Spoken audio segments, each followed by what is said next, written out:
L'histoire qui nous réunit aujourd'hui est celle d'un grand séducteur bien connu de l'après-Première Guerre mondiale et surnommé le Barbe Bleue de Gambais.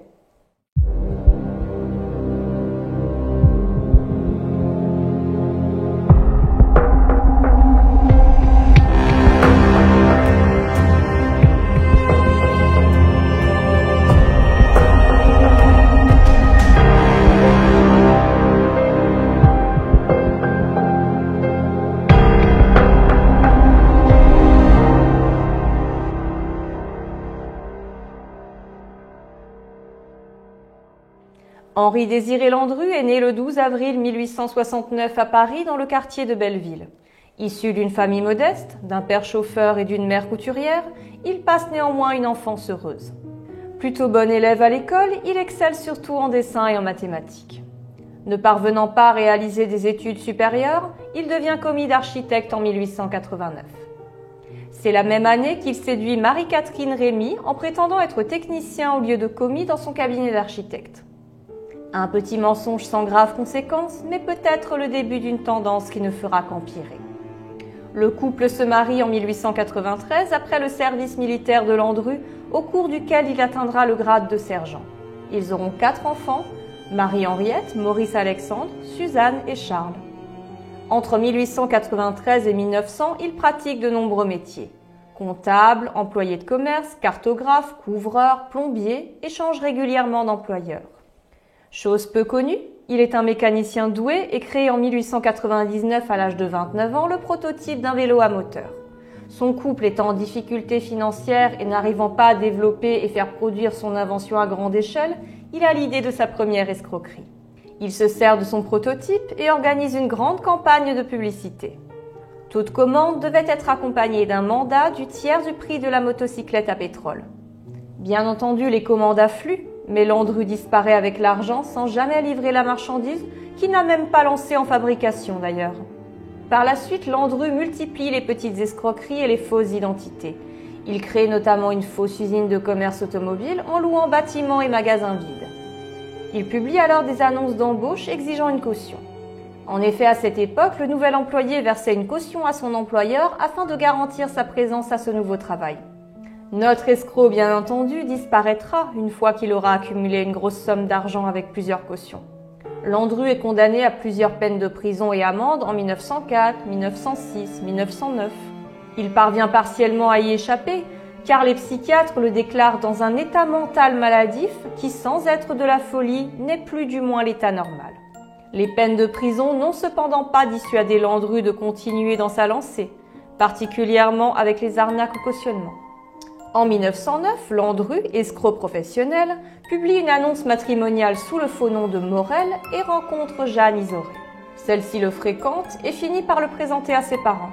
Tout d'une relation idéale. Elle se fiance avec lui et lui confie ses économies, car Landru a prétendu vouloir établir un contrat de mariage chez un notaire. Bien sûr, Monsieur Morel disparaît. Landru utilisera plus de 90 identités différentes pour commettre ses méfaits. Jeanne Isoré, certaine d'avoir été arnaquée, fait opposition à ses titres et Landru est arrêté lorsqu'il tente d'utiliser les valeurs dans le cadre d'une nouvelle escroquerie.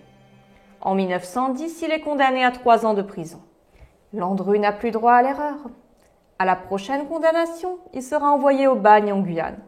Il fait déjà l'objet d'un certain nombre de plaintes et ne peut plus se permettre d'être reconnu par une de ses victimes.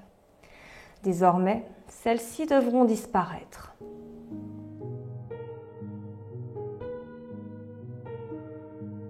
Et sa famille dans tout ça? Il ne se doute de rien, le croyant brocanteur, voyageur. Il pouvait donc s'absenter pendant de longues périodes et cela justifiait ses rentrées d'argent. De plus, il profite du chaos environnant causé par la Première Guerre mondiale. Il rentre chez lui de temps en temps pour éviter d'éveiller les soupçons et se sert de l'argent gagné pour subvenir aux besoins de sa famille. C'est en 1914 que Landru devient le Landru dont vous avez certainement entendu parler. En cette période, avec la Grande Guerre, les veuves sont nombreuses et les petites annonces matrimoniales rencontrent beaucoup de succès. Monsieur Frémier, Guillet, Dupont, Desjardins, Prunier, Pérez, Durand, Dumont. Consciencieux, il noircit méticuleusement les pages de nombreux carnets où il consigne le profil de chaque femme. Détails physiques, situation familiale, fortune. Il se fait passer pour un homme veuf, esseulé, aisé et séduit des femmes seules ayant quelques économies et surtout qui vivent une vie relativement isolée. À toutes les femmes qui lui écrivent, il envoie la même première lettre.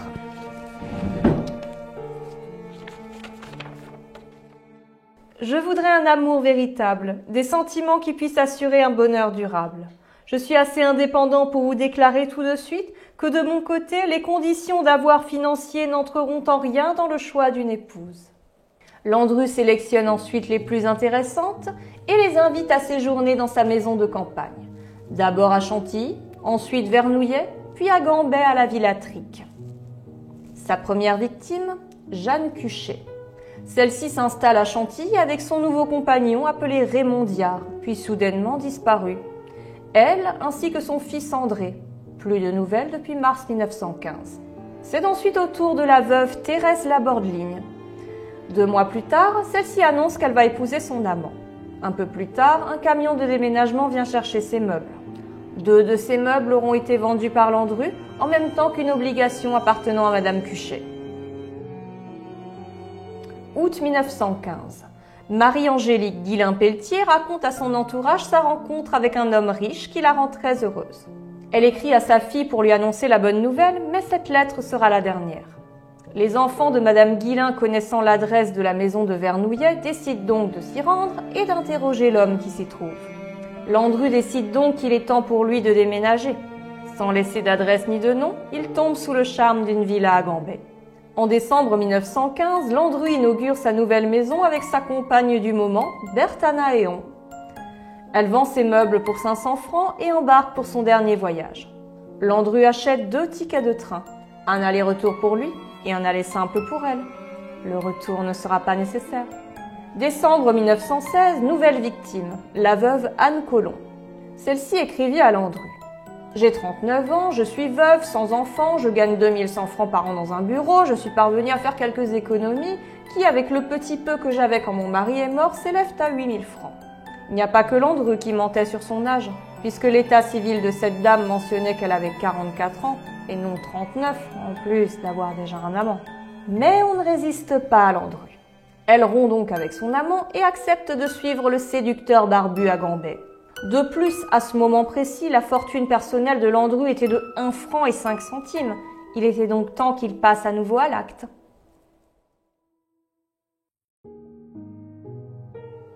Dans la rue, Landru aborde André Bablet, une bonne de 19 ans qui tombe amoureuse de lui alors qu'elle ne le connaît pas. En mars 1917, elle quitte sa patronne, prétextant qu'elle a rencontré un monsieur de 35 ans avec qui elle est fiancée. Dans le carnet de Landru s'ajoutent à nouveau 2 tickets de train. 2 allers un retour. Étrange cependant qu'il jette son dévolu sur une fille qui ne possède rien. Le 1er mai 1917, Célestine Buisson-Lacoste écrit « Monsieur, excusez-moi, ayant vu votre annonce dans un journal, je suis veuve, j'ai 12 000 francs, j'ai 44 ans, j'ai un fils au feu, donc je suis seule et voudrais me refaire une situation. » 12 000 francs ?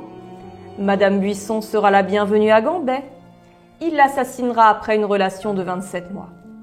À cet instant précis, vous vous dites sûrement qu'il prenait son temps pour passer à l'acte. Et il est important de préciser que Landru avait des relations simultanées avec de nombreuses femmes, ce qui, il faut l'admettre, devait requérir une organisation parfaite pour faire fonctionner le funeste manège. En novembre 1917, c'est au tour de Louise Jaume de disparaître à Gambet. Celle-ci n'était pas veuve, mais en instance de divorce. La même année, Landru entretient une relation avec Fernande Ségret, en parallèle de celle qu'il suit avec ses nombreuses autres conquêtes. Elle habitait chez lui au 76 rue de Rochechouart à Paris. Anne-Marie Pascal rencontre Landru en septembre 1916. Elle sera tuée à Gambet en avril 1918. La dernière victime de Landru fut Marie-Thérèse Marchadier, dite la Belle Mitaise. Ancienne prostituée, elle était devenue tenancière d'une maison de passe rue Saint-Jacques dans la capitale. À Gambet, les voisins rapportent régulièrement des odeurs nauséabondes s'échappant de la cheminée de la villa, notamment des périodes de l'année où le chauffage n'est pas nécessaire. À la fin de l'année 1918, le maire de Gambet reçoit 2 lettres.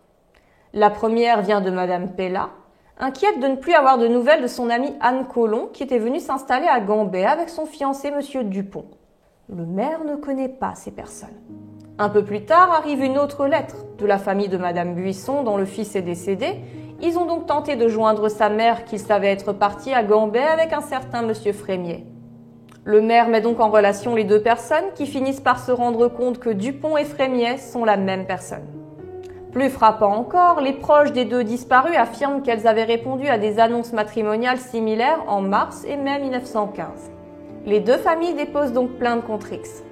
L'enquête de police est menée par l'inspecteur Jules Belin. Celui-ci établit que la villa, appartenant à M. Trick, est louée à un certain Frémier, résidant à Rouen. Ce Dupont-Frémier est introuvable et son courrier est réexpédié chez un dénommé Guillet, boulevard Ney à Paris. Une adresse qui est en fait l'adresse de feu Célestine Buisson-Lacoste. Une voisine de Mademoiselle Lacoste rapporte le 8 avril 1919 qu'elle a vu le mystérieux homme au bras d'une nouvelle compagne sortir d'un magasin de bibelots rue de Rivoli. L'inspecteur recueillit auprès du vendeur les coordonnées de ce client qu'il devait livrer. Il s'appelle Lucien Guillet. Démêlant ce méli-mélo de fausses identités, la police se rend donc au 76 rue de Rochechouart le 12 avril 1919, jour de l'anniversaire de Landru. Bien évidemment, ce n'est pas pour lui apporter un cadeau pour ses 50 ans. Il est arrêté et la police trouve à son domicile un brevet au nom d'Henri-Désiré Landru et un carnet sur lequel sont notés 11 noms, dont Célestine Buisson-Lacoste et Anne Collomb. Lorsque la police vient le cueillir, il est en compagnie de sa maîtresse Fernande Ségret. Landru fait la une des journaux et les témoignages arriveront en masse. La villa de Gambais ainsi que les garages à Neuilly et à Clichy où il stockait meubles et autres objets de ses victimes seront retrouvés. Rien n'échappe à la police.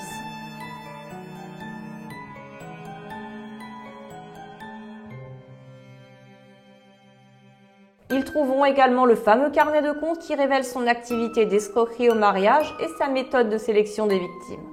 Des perquisitions ont lieu chez lui au 22 rue de Châteaudun et dans les deux villas qu'il avait louées à Vernouillet et à Gambais.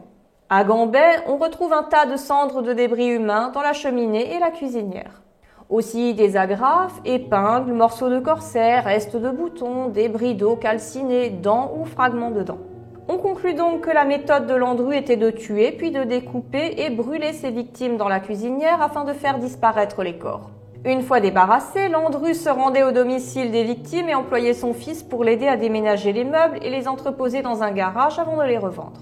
La comptabilité de Landru révèle l'achat de nombreuses scies à métaux ou à bois et beaucoup de charbon. Une autre preuve de la culpabilité de Landru, les achats de billets de train, avec toujours un aller-retour pour lui et un aller simple pour la fiancée. Le dossier contient plus de 5000 pièces, mais Landru n'avouera rien malgré les preuves accablantes.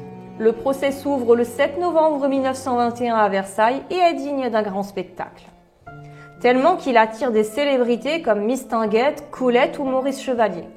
La répartie légendaire de Landru anime le procès et il s'attire la sympathie du public. Son avocat, maître de Moreau Giaferi, insiste sur le fait qu'aucun corps n'a été retrouvé et que Landru ne peut pas être accusé par manque de preuves. La scène la plus célèbre du procès a lieu lorsque l'avocat de Landru déclare, sur un bluff bien calculé, qu'une des victimes a été retrouvée et qu'elle est derrière la porte, prête à venir témoigner. Pointant du doigt la porte lors de sa tirade, toute la salle, y compris les jurés, se retourne pour voir arriver la prétendue victime. Toute la salle, sauf Landru, fit remarquer l'avocat général.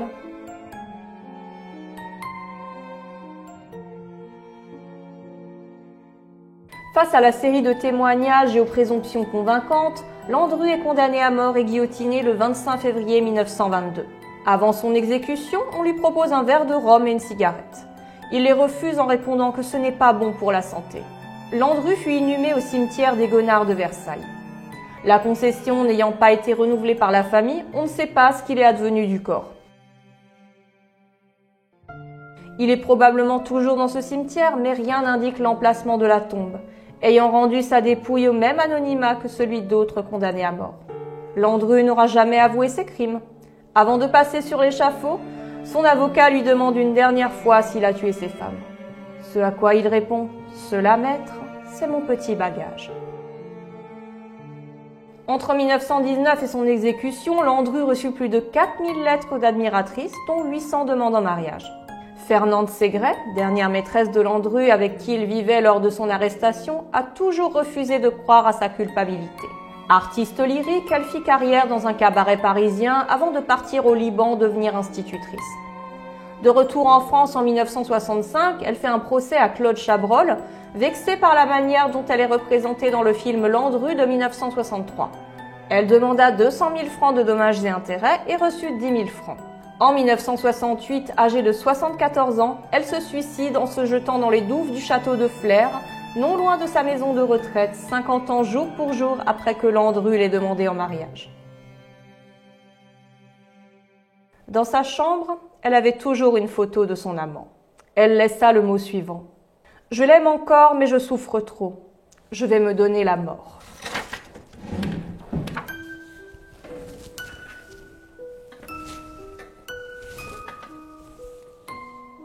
On ne sait jamais sur qui on peut tomber quand on rencontre quelqu'un. Et une belle histoire d'amour peut vite partir en fumée. Merci d'avoir écouté cette histoire. Et rappelez-vous, la seule chose plus terrifiante que la fiction est la réalité.